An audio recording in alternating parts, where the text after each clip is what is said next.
গল্পের নাম বনের বুদ্ধিমান মুরগি হাতি বাঘ শেয়াল চিকেন। একদিন ঘন জঙ্গলের মধ্যে এক বড় হাতি, এক ভয়ঙ্কর বাঘ, এক ধূর্ত শিয়াল আর এক ছোট্ট মুরগি বাস করত। একদিন বনে খরা পড়ল, নদী শুকিয়ে গেল, সবাই পানি খুঁজে পাচ্ছে না। হাতি বলল, আমার সুর দিয়ে আমি অনেক দূর পর্যন্ত পানি খুঁজে আনতে পারব। বাঘ বলল, আমি খুব দ্রুত দৌড়াতে পারি, আমি যাব পানি খুঁজতে।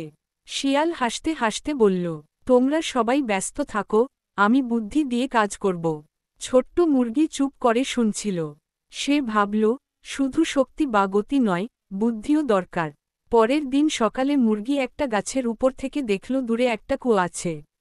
কিন্তু কুয়োর মুখে বড় বড় পাথর পড়া। মুরগি গেল হাতি ও বাঘের কাছে।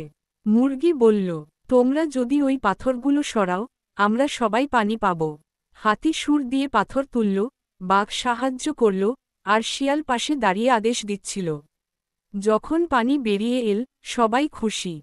কিন্তু তখন শিয়াল বলল, এই পানি আমি আগে খাব, কারণ আমি পরিকল্পনা করেছি। মুরগি হেসে বলল, না শিয়াল ভাই, পরিকল্পনা আমি করেছি। গাছে উঠে আমি কুয়ো দেখেছিলাম। বাঘ আর হাতি দুজনেই বলল, ঠিক বলেছ, বুদ্ধি আর পরিশ্রম একসাথে কাজ করল বলেই আমরা পানি পেলাম। সবাই মিলে পানি খেল, আর মুরগি বনের সবচেয়ে বুদ্ধিমান প্রাণী হিসেবে নাম পেল।